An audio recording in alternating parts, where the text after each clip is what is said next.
Bom dia! Hoje é dia 24 de maio e vamos para o nosso devocional do dia em que eu leio Manhã e Noite de Charles Spurgeon. Mas antes, vamos começar com a nossa oração.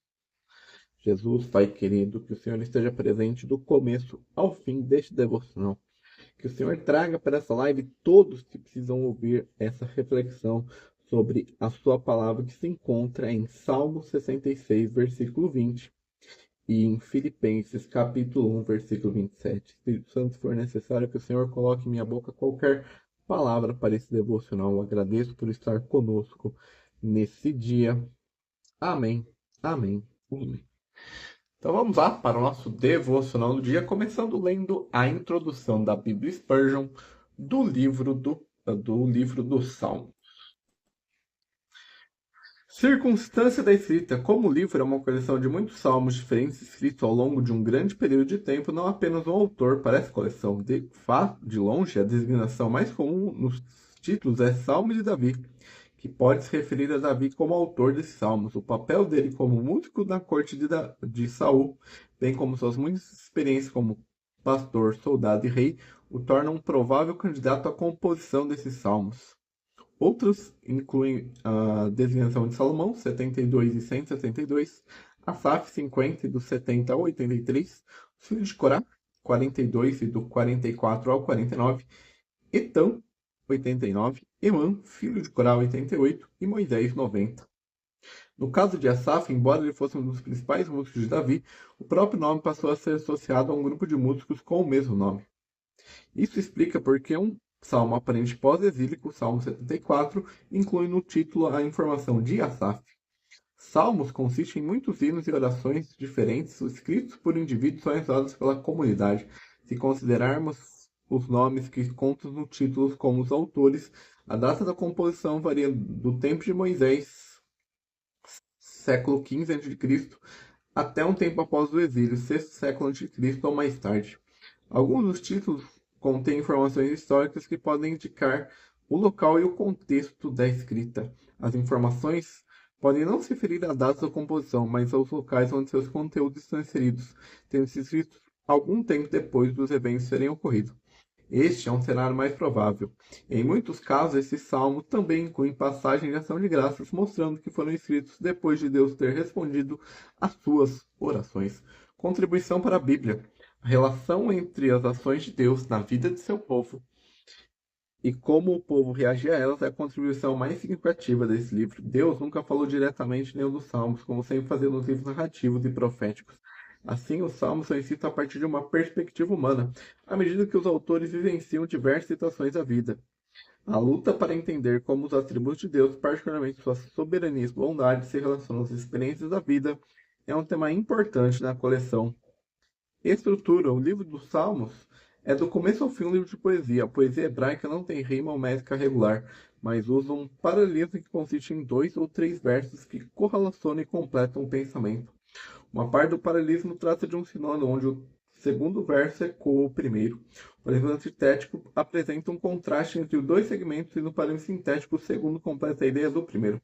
Os salmos podem ser divididos em classes: hinos e cânticos de ação de graças, salmos de lamento, que são orações ou clamores a Deus em ocasião de angústia, salmos reais, aqueles a respeito do rei terreno de Israel, salmos de entronização, 96 e 98, quais celebram a realeza do Senhor, salmos penitenciais, 32, 38 e 51, aqueles que expressam contrição e arrependimento, e salmos de sabedoria, o didático, 19 e o 119, quais tendem a ser proverbiais. Spurgeon em Salmos. Deus permitiu que Davi passasse por muitas experiências, não tanto por si mesmo, mas para o bem das futuras gerações. Sempre que lemos os salmos dele, podemos nos identificar de uma forma ou de outra. Todas as vezes que me encontro em um beco sem saída, ali vejo Davi. Acho que nunca desci uma situação tão humilhante que eu não tenha visto em uma situação ainda pior. Como também nunca subi a um ponto tão alto que não tenha visto Davi muito acima de mim, pronto para cantar sua música acompanhado de seu instrumento de corda enquanto eu cantava a minha canção. E esse é a introdução da Bíblia Spurgeon para o livro dos Salmos. Bendito seja Deus, que não me rejeita a oração. Salmo 66, versículo 20. Ao olhar para trás, para a natureza de nossas orações, se fizermos honestamente, devemos estar completamente maravilhados que Deus as tenha respondido. Deve haver algumas pessoas que pensam que suas orações são dignas de aceitação, como fez o fariseu.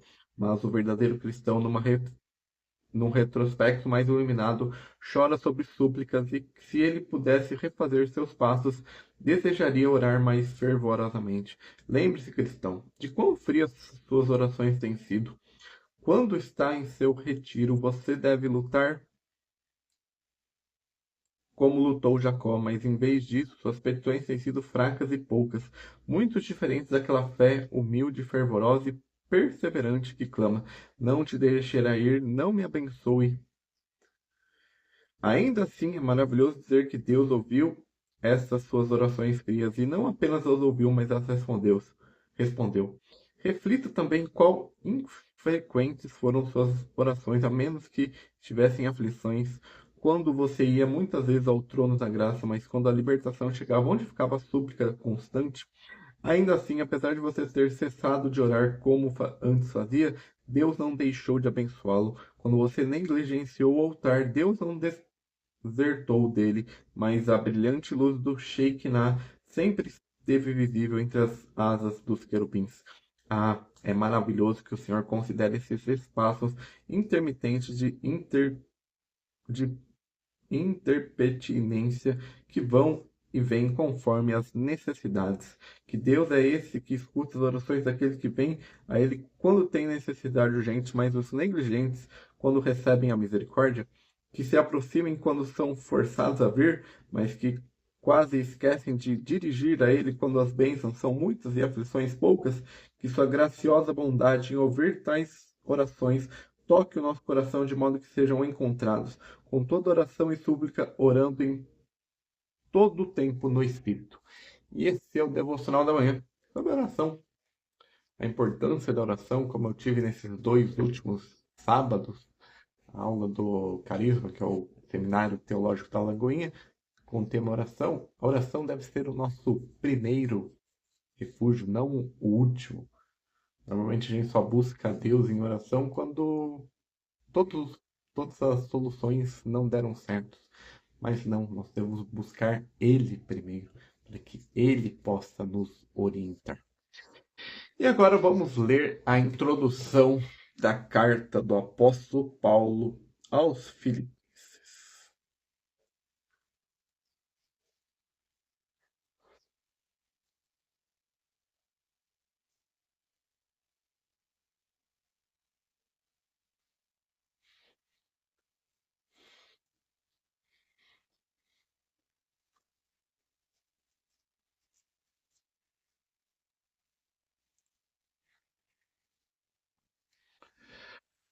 Carta do apóstolo Paulo aos Filipenses. Perspectiva do livro. A cidade. A cidade pertencia à Trácia até 358 a.C., quando ela foi tomada por Filipe, rei da Macedônia, pai de Alexandre o Grande. Ele foi ao lugar onde Marco Antônio e Otávio derrotaram Bruto e Cássio em 42 a.C. Com essa vitória, a oligarquia romana foi derrubada e Augusto Otávio foi feito imperador. Ela estava na grande rota, através da qual todos os comércios e todos os comerciantes passavam rumo ao leste e ao oeste, sendo assim um centro apropriado de evangelismo para toda a Europa. Foi em Filipos que a primeira igreja da Europa foi estabelecida por Paulo em sua segunda viagem missionária em 52 depois de Cristo. A conexão de Paulo com a igreja. Paulo foi para Filipos em sua segunda jornada missionária. Ele pregou primeiramente em uma reunião de orações de uma mulher, onde Lídia se converteu. Ela deu a casa a ele enquanto ele continuava sua obra na cidade.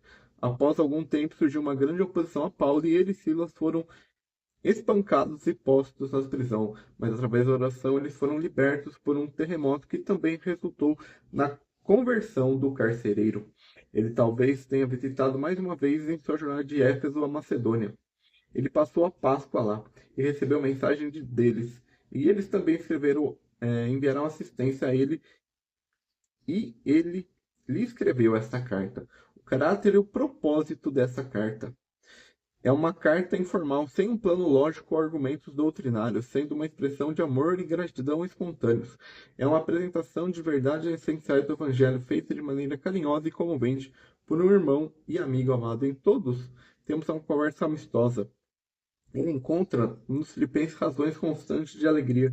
E agora que Epafrodito, que havia lhe trazido auxílio por parte dele, estava prestes a retornar de Roma para Filipos, Paulo tinha uma oportunidade de enviar uma carta de agradecimento a eles. Essa carta é notável por sua ternura, alertas, súplicas e exortações. Deve ser lida constantemente para fortalecimento espiritual. Data foi escrita por Paulo durante sua prisão em Roma, cerca de 62 depois de Cristo. Análise. Algumas exortações do capítulo 1, versículo 27 e do capítulo 2, versículo 18. E essa é a introdução da Bíblia Spurgeon para a carta do apóstolo Paulo aos Filipenses.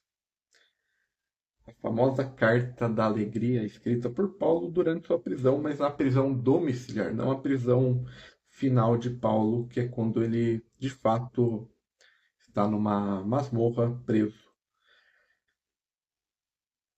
Que aí é o contexto da carta a segunda carta de Timóteo, que é considerada a última carta de Paulo. E agora vamos ler.